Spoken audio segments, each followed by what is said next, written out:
guest to speak to us, Kakumyo Lowe-Charde.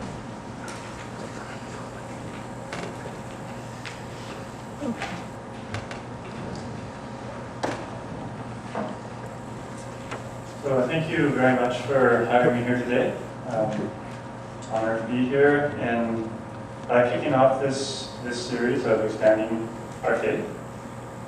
As I understand it, the goal, the intent there is to broaden our sense of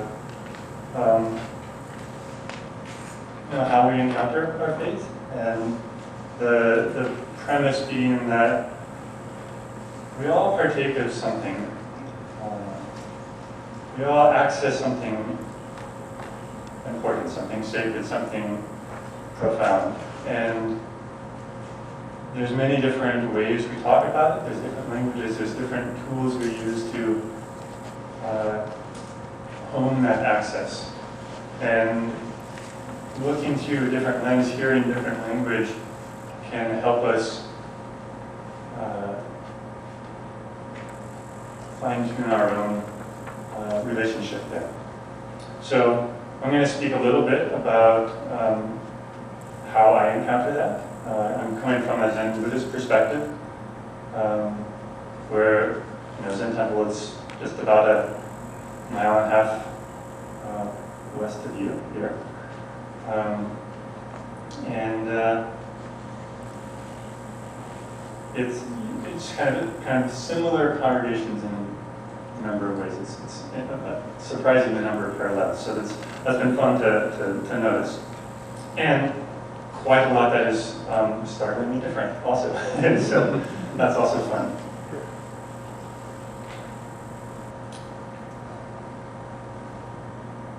So this is something which is similar, something that we all share.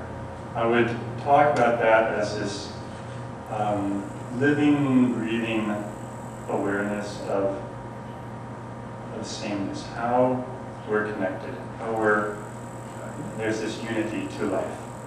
And that can very easily become cool or an idea, and something sort of top down, where, oh, okay, I believe this and that's a fact, and I put it in my pocket and go about my day. And it doesn't really impact us very much.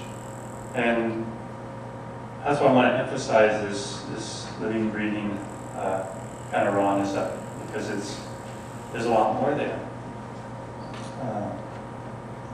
And the actual experience, when we get a glimpse of that sameness, is powerful.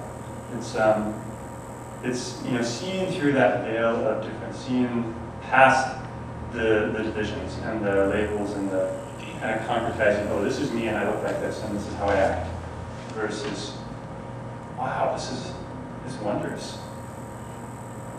This experience, this is fresh, it's new, it never happened before. And if I meet it directly, if I'm not kind of seeing it through this veil of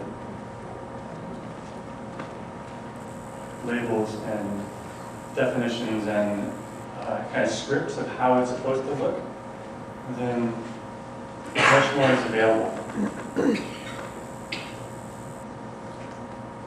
This veil is tricky, right? We can see through a little of it, enough to know that there's something more, right? If we let ourselves pay attention with courage. And it can be lifted off completely at times.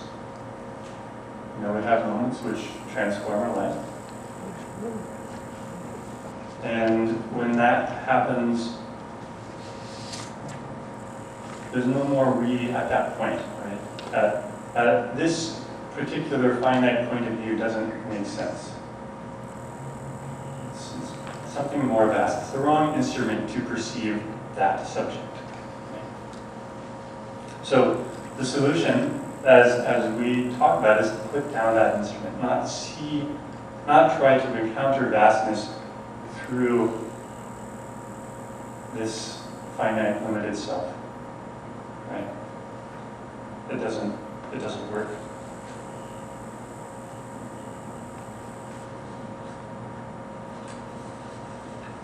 the medium that works is presence, right? Is staying in touch with the flow of experience and attending to it, giving our attention to this moment, right?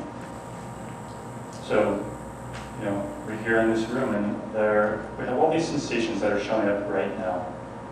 Right? You can feel the seat, you can feel the temperature of the air, you can feel, hear my words. There's a sense of, warmth and community, a sense of belonging. Right? Maybe there's a warmth in the chest as you notice that. Right?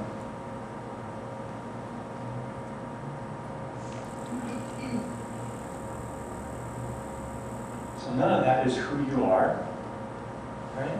But it's more real. It's more alive. It's more vivid.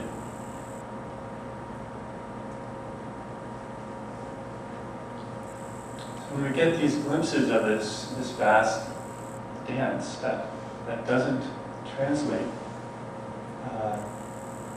the benevolence of the universe is apparent, right?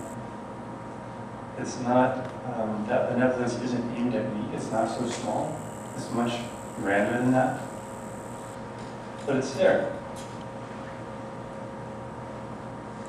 So I have a story I want to read, it's a very short story, and it illustrates some of this. So it's called, it's case 91, it's a koan. And it's called M. and the Rhinoceros Fan. So this took place in China 1,500 years ago. Not quite that long. Maybe 1,200 years ago. So M. one day called out to his attendant and said, "Bring me the rhinoceros fan." The attendant said, "The fan has been broken."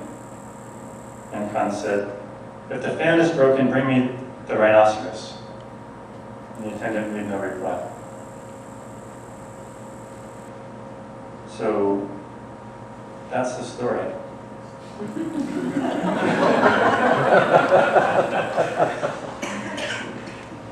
It's one of my favorites. It's kind of an accessible one because it's easy to imagine yourself in both scenarios. It's easy to be the attendant and what just happened?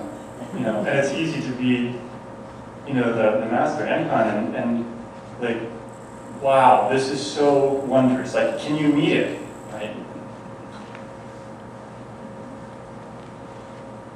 So, bring the rhinoceros horn fan to me. It could be a trap there, right? Maybe he's testing his attendant, or maybe he's just hot. At this point, we don't know. We're just exploring. The attendant says the fan is broken. So maybe he knows that the fan is actually broken, and he's just playing it straight. Or maybe he smells the trap and is trying to avoid getting lured into it. Right?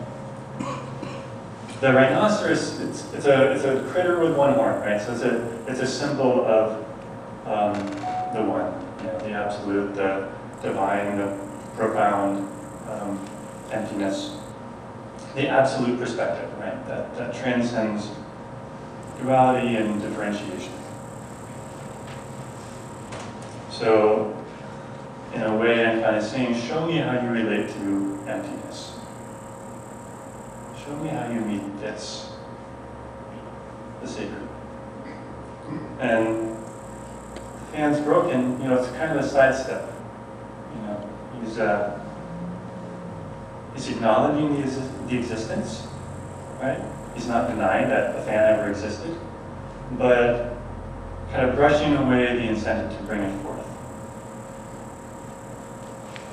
And there's something profound about that, in its own way. That when we have these moments of seeing the divine clearly, we also brush it away. We don't have that to find ourselves either. We just, okay, right, that's part of this whole. Right? As soon as we take it and try to make it something static, it limits it, and that's an injustice. It's bigger than that. So he's not stepping in that trap. If the fan is already broken, bring me the rhinoceros. So, we don't have to keep this painting of a rhinoceros artistically arranged in this fan. Let's let it loose, let's allow it to trample, right? This, when we meet life directly, when we're not, encountering it through this veil of habit and predisposition and labeling and, me and you and this and that, it's kind of like a rhinoceros. It's big, right? It's unpredictable. It's now. It's dangerous. It shakes things up. Who we think we are is in peril, and we're actually something much bigger.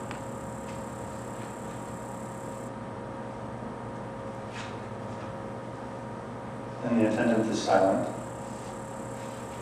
So maybe that's a good answer. Maybe that's the sound of the rhinoceros trampling. Or maybe he's just stuck. Sit back on their heels, unable to answer. One of the things I really appreciate about this is that the master is hot. And so there's discomfort. Something about the situation doesn't work for him. And he reaches for the rhinoceros. That's the intent. So rather than trying to fix the situation, he turns towards the one. Right? That's his symbology there. Not trying to organize my life in such a way that I don't feel discomfort anymore, but turning this actual moment, oh, it's hot, I'm sweating, turning that into an opportunity to meet this directly. Bringing that perspective, that possibility of vastness, possibility of transcendence into this, sweat trickling down the back of my neck.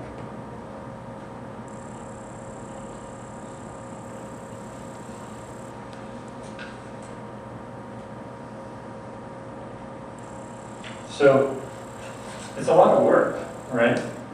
It's not easy to hold that. It's impossible to hold that.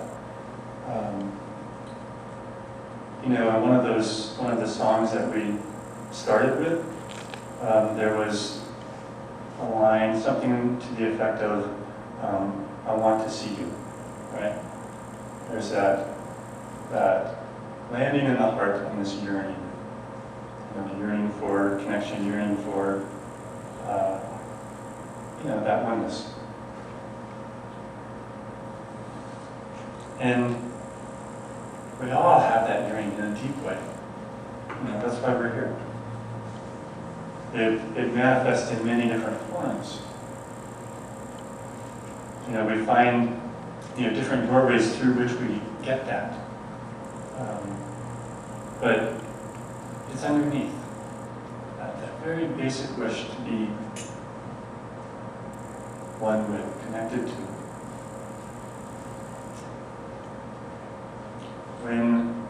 When that veil is too heavy, it's much harder to access that knowing, that trust, that confidence. There's an I and a you and a this and a that, and the stream of consciousness attributes kind of a durability to those concepts, right? They're things that last. They're things that make me who I am and condition how I'm going to act in the future, how I'm going to feel about things in the future.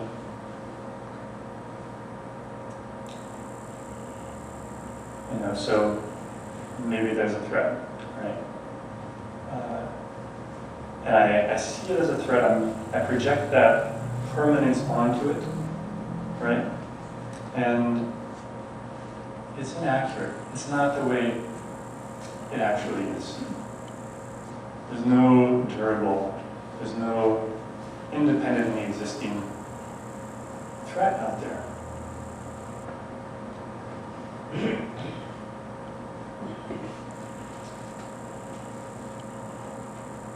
It's just as limiting to attach a label as a friend, right? It feels better. It's nicer to look out there and see friends. But as soon as that becomes a label which sticks and is how I relate to someone, it limits that interaction, right? All of a sudden, no matter how good a friend they are, right? Impermanence happens. They're going to die at some point, and it's going to hurt. If we don't get stuck on that, if we don't, insofar as we can wean ourselves off using that, seeing the world through labels, the flow of life is more constant. And the access to deeper currents is more available.